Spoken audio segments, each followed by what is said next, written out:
Alright, today we're looking at a number of things. We'll load the necessary libraries first, then we'll get started.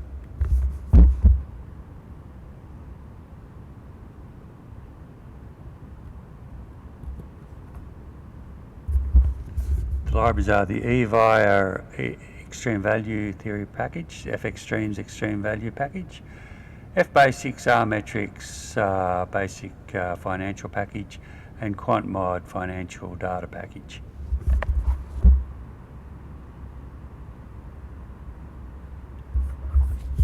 Next we are loading stock data. Here we are using Quant Mod Get Symbols to load the stock data of the SPY S&P 500 ETF. The data is turned into daily logarithmic returns with the daily return function.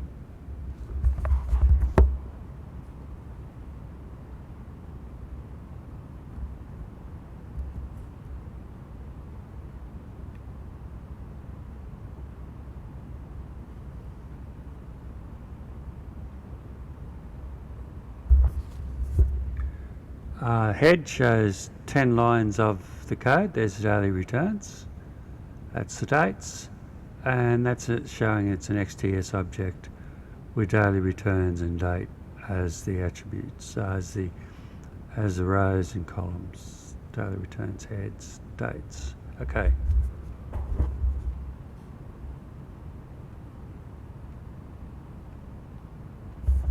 Now for the next bit of data, next bit of code, we present a histogram.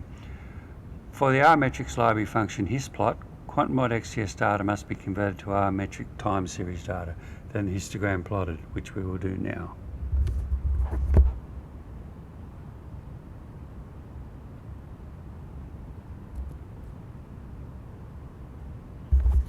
As you can see, it's got a RUG area under there.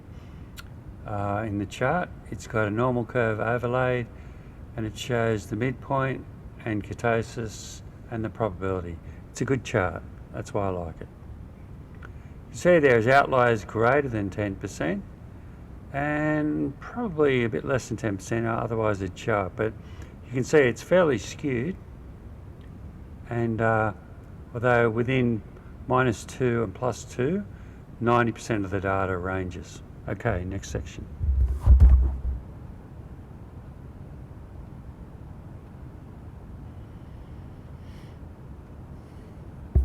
Here, the data which was converted into daily returns, percentage returns above, logarithmic percentage returns above, we're turning into a frequency table. Here we pass the data into a frequency table, and again the XTS data must be converted, this time to a data frame for these functions from the R-Basic library.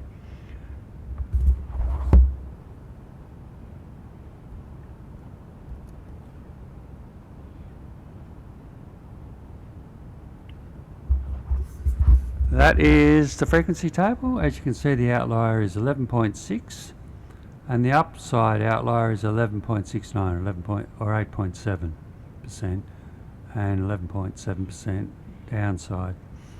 And as you can see, most of the data ranges between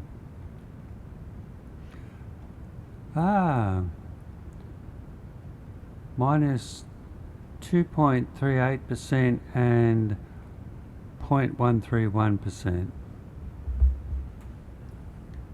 In fact, nearly all the data ranges between minus 2.3 and plus 1.31. Okay, we'll move on.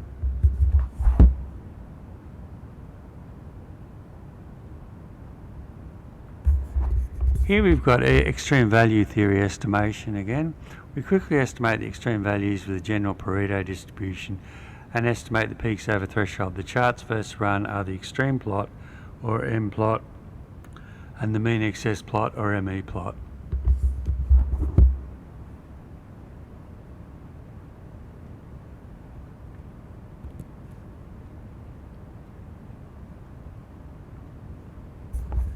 That is the extreme plot. It shows the tail.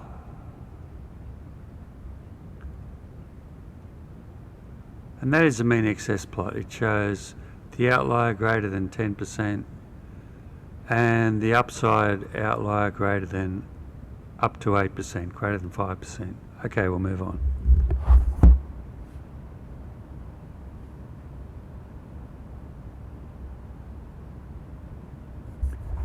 Here we're fitting the general Pareto distribution to the tail excesses and plot the diagnostic charts.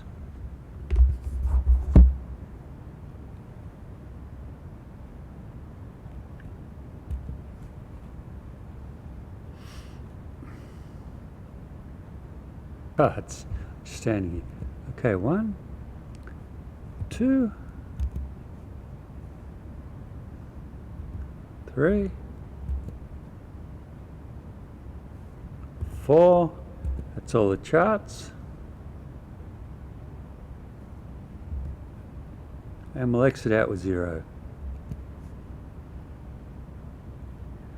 Alright, the first chart is the excess distribution. As you can see, up to 11. No, it didn't quite go. Then the tail of underlying distribution. Scatter plot of residuals. And the QQ plot of residuals. QQ plot fits quite well till you get to the extreme outliers, and 3.5 standard deviations, the final one. They're right out there. Alright, we'll move on. The expected shortfall estimation. Here we calculate the expected shortfall and plot the tail and fit the shortfall distributions at the 95 and 99% levels to the tail data.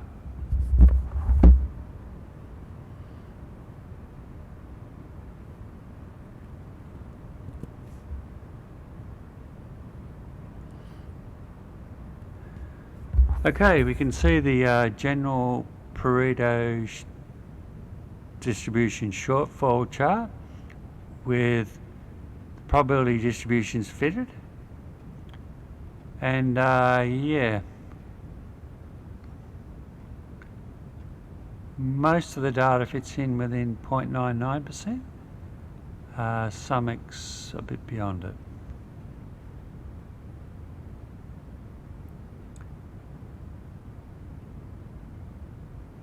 Alright, so that's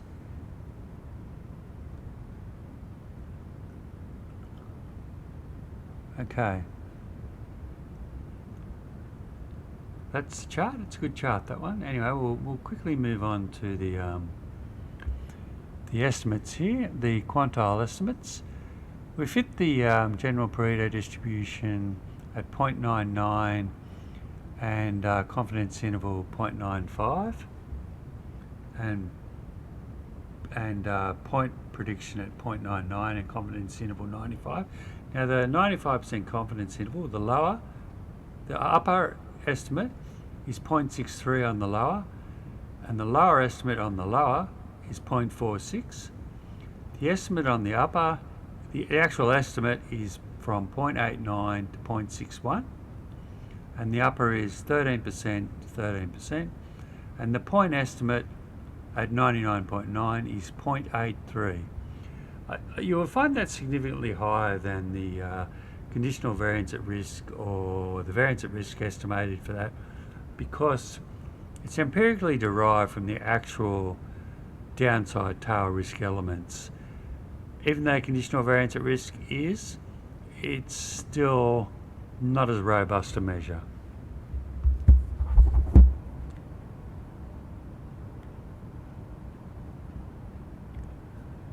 Okay, this is what I originally set out to do, because the stock market at the moment, there's rumours that it's going to crash. Now I just wanted to run a test on the posterior probabilities that the market is in for a Bayesian change point, and this is a Bayesian change point detection library in R. Here I'm looking for the likelihood of an extreme event with the BCP library, and we run the posterior analysis charts showing the probabilities of outcomes at points in time. Now I'll just run it and then I'll quickly briefly explain it.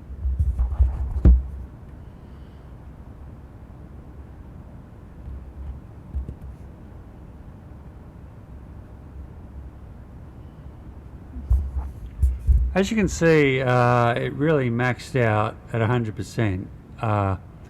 in March of last year. And last year was a bit of a troubled era. That's up to probably Trump. And there was a bit of a disturbance later on this year. But as you can see, as of now, there's no need to panic. There's no warnings in the means of the data and the variances that there is going to be any extreme change point, as shown by this chart. I could be blue faced tomorrow. We could have a 1929 scenario, but it looks unlikely on the data. Anyway, on that, I'll sign off.